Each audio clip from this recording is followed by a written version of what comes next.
In late 1942 or early 43, Jeanette moved out of her parents' home for the first time. What was your first job besides babysitting and that, cleaning the house? Well, after a while, when Kicks, I worked for Kicks, but that was watching little Jimmy Kick, and Barbara Kick. But then after that, after Kicks, I got a job in a shoe factory. Then I worked there for a while, quite a while. Then somehow I don't know then, how did I ever get down to Mo Brothers? I think Alyssa Schmidt. Well, in the shoe factory, in the wintertime, you had to move to town, didn't you? Yeah, You couldn't ride your bike in the snow? Yeah, of course, there on 2nd Street. I stayed there. This is the house at 1024 South 3rd Street, Watertown, where Jeanette and her sister Doris shared an apartment. Doris worked at Scheinman's and Jeanette at the shoe factory. Did you move out with Doris then? Is that when you moved out with Doris? I think she stayed there too. Where did she work? At Scheinman's. She worked at Scheinman's, egg, handling eggs. And I worked at the shoe factory because they were kind of nearby, Who was it you lived with there?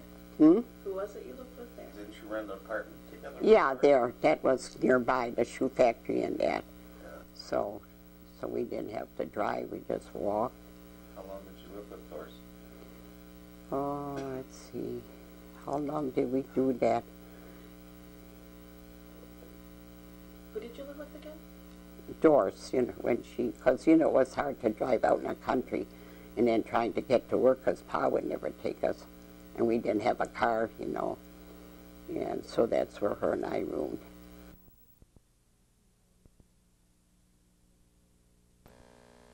September 9th, 1943, my 21st birthday. Had Stuffy out for supper. He gave me my diamond ring in Pipersville, outside of Donnie's Tavern. On Sunday, December 7th, 1941, at 7:59 a.m., the Japanese attacked Pearl Harbor. The intense bombardment lasted for a solid 2 hours. 5 battleships and 14 other warships were sunk or heavily damaged. 200 airplanes were also destroyed. 2,000 Americans lost their lives, including 1,200 on the battleship Arizona when it was sunk.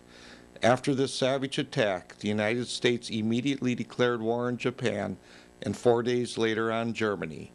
Jeanette was 19 years old.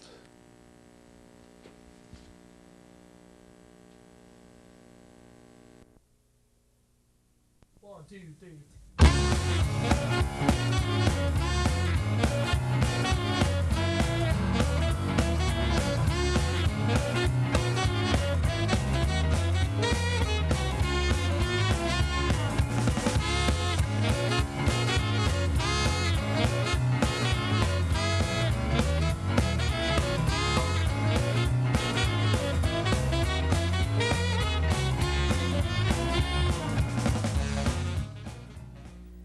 October 5th, 1943, about 1 month after Jeanette's 21st birthday, war was raging across the Atlantic.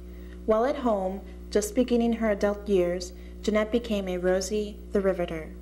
This was the day she started at Mo Brothers making bombs. During her time away from work, she wrote letters, many letters, to her future husband, Frank Staffeil, who was in the seminary in Springfield, Illinois, and later preaching in Blue Earth, Minnesota. Unknown to Frank, she was also writing 9 other servicemen across the country, and one on a ship in the Pacific.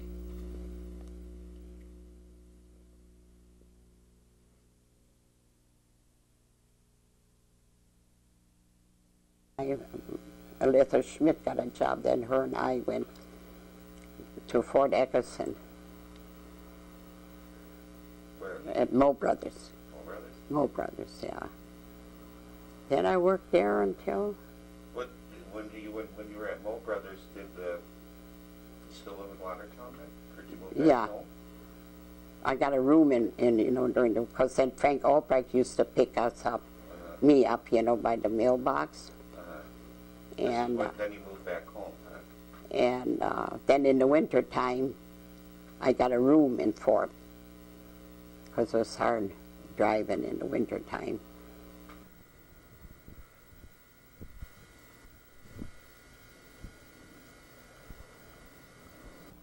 Where did Frank Albright drop you off one time? And where did he drop me off? By the mailbox, he'd always drop me off. But one time it was someplace else. Oh, by the railroad tracks. By the railroad tracks, I had him go that way, because then I just walk down the steps there of the railroad and cross the river, and then go home. You know, I figured that at night. Can you imagine at night? And then at one time I walked across the river. That's when my leg went in. I all of a sudden went down with my one leg. And then I always thought the Lord must have been with me. Wasn't my time to go. If I would have went in, nobody would have known where I was. You know, drowned. But it was just one little spot, enough for your leg. If it would have been a bigger opening, you know, I wouldn't have been here. And all the way I run home with a wet leg. You got off there other times too, huh? Huh? Yeah, he'd always drop me off. What happened when you walked that way? Then I used to walk along the railroad tracks all the way, you know. This way, I'd walk up there and before I crossed the river. That's how come then after that, I also had to walk the tracks till I got on the other side of the river, you know, and then. Were the cows in the pasture? Yeah, and then the cows were in there, and then they were running with their tails in the air, and I had to run like mad. Crawling in the fence to get away from them. I thought they were going to attack me. Oh, God. Wasn't it a bull? Huh? Wasn't it a bull? I don't know. Elmer was saying one time about a bull. Yeah? Maybe it was. I don't know. That you crossed the field and you forgot a bull was in there. Oh. You and Elmer had to run. He told us that.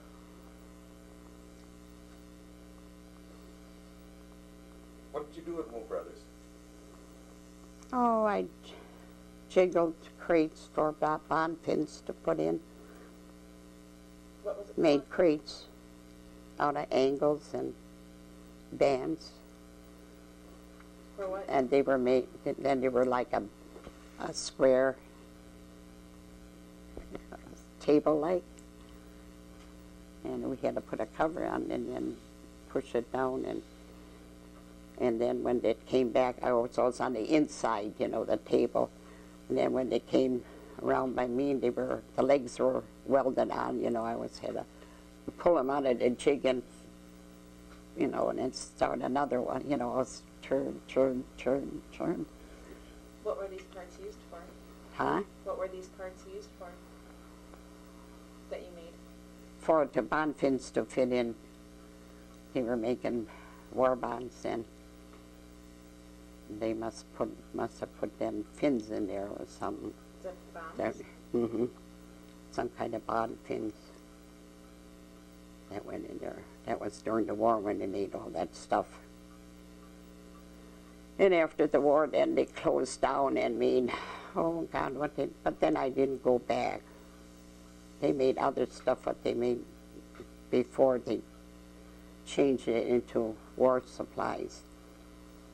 I can't remember.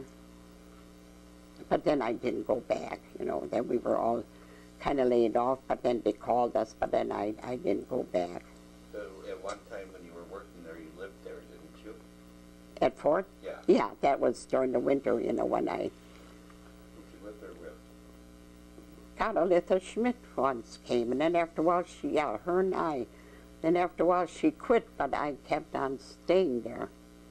And I was there by myself, you know. Jeanette and Alytha Schmidt rented a room together at 13 South 3rd Street in Fort Atkinson. It was near the main road that goes through the center of town. It is no longer there. It became a casualty of progress, and an office building is now located where the house once stood.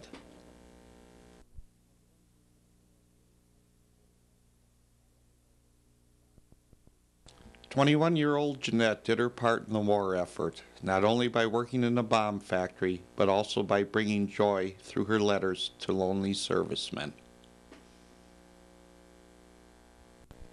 This is Mo Brothers as it looked in 1943.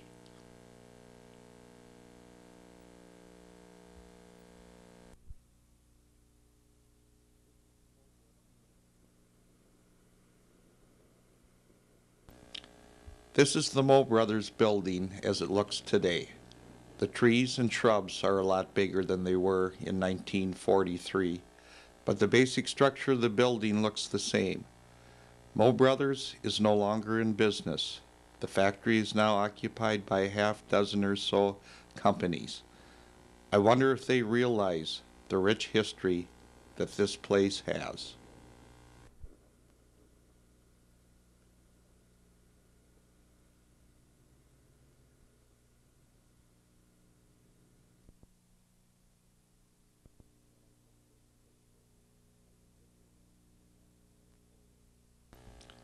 When I took this picture, I could visualize Jeanette and her co-workers sitting on these steps. It made me think of what life was like back then when this picture was taken more than 55 years ago.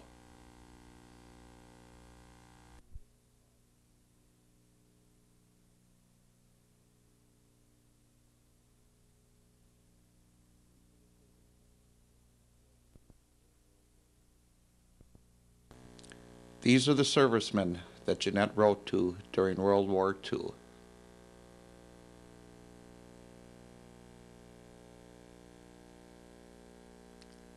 Roger P. Simonin, stationed in Brooklyn, New York at the time.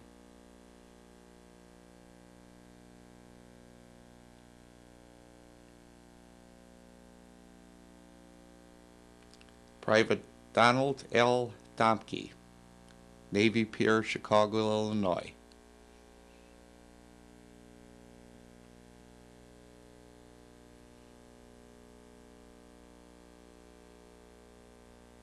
Corporal Andrew Del Bondas, APO, San Francisco, California. He was in the bomb squadron.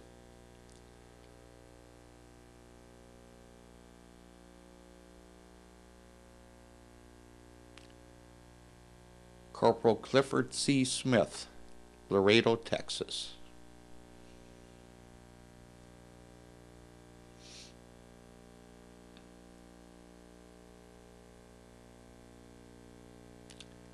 John A. Lentz in Seattle, Washington.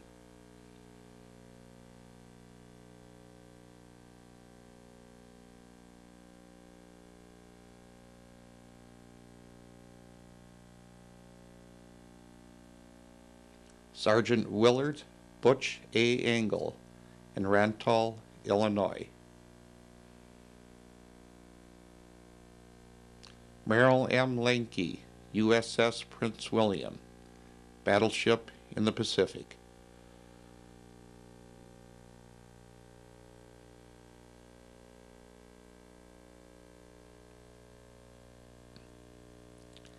Corporal Ray O. Garkey, Fort Snelling, Minnesota.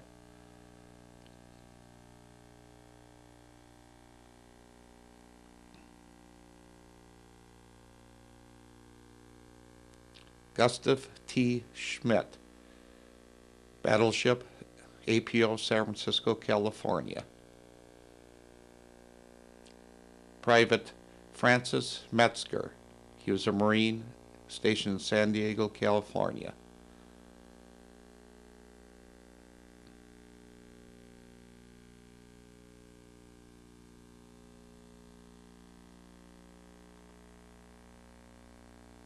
And of course, Frank Staffeil, Great Lakes, Illinois.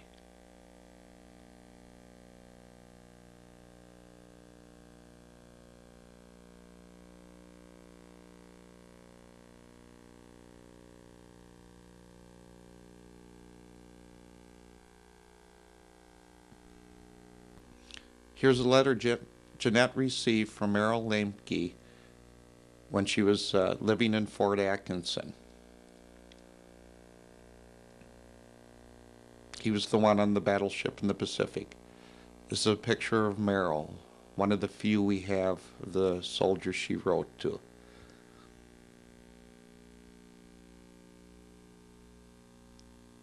It's dated April 4th, 1944.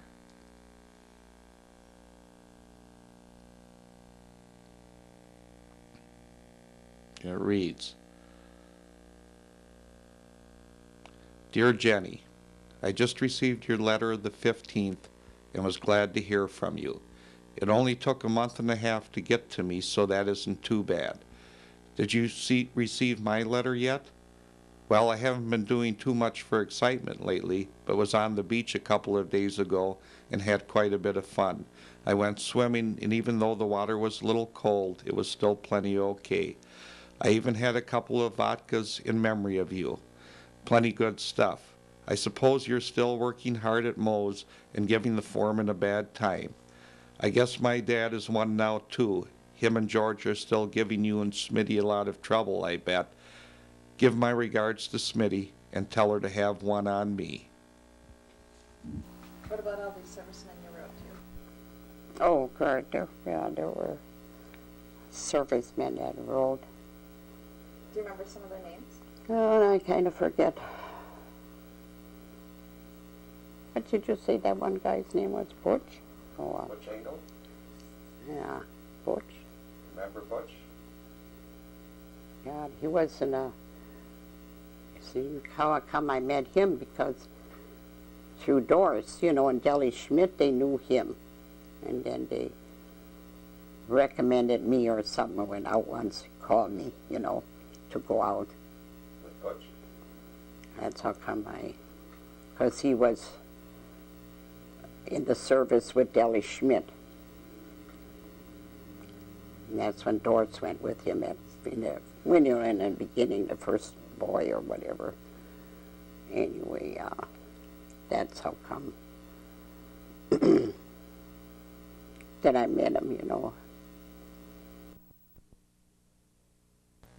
This is a letter from Butch Engel, stationed Chinook Field in Illinois. It was dated September 29th, 1943.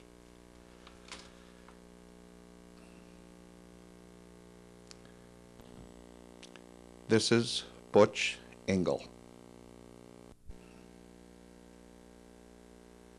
Say, I never told you about the negative you once sent to me, did I? Anyway, your picture is all over the squadron, hanging in lockers and billfolds and so forth. You know, more or less as a pinup girl. Aren't you proud? Some guys there are married and took it home and showed it to their wives, so you can see the fun they have. They all think you are my girlfriend, but no such luck. As Butch said in his letter, Jeanette became a pinup girl in his barracks. We know she must have been a good one, but we'll let you judge for yourselves.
I was a dish.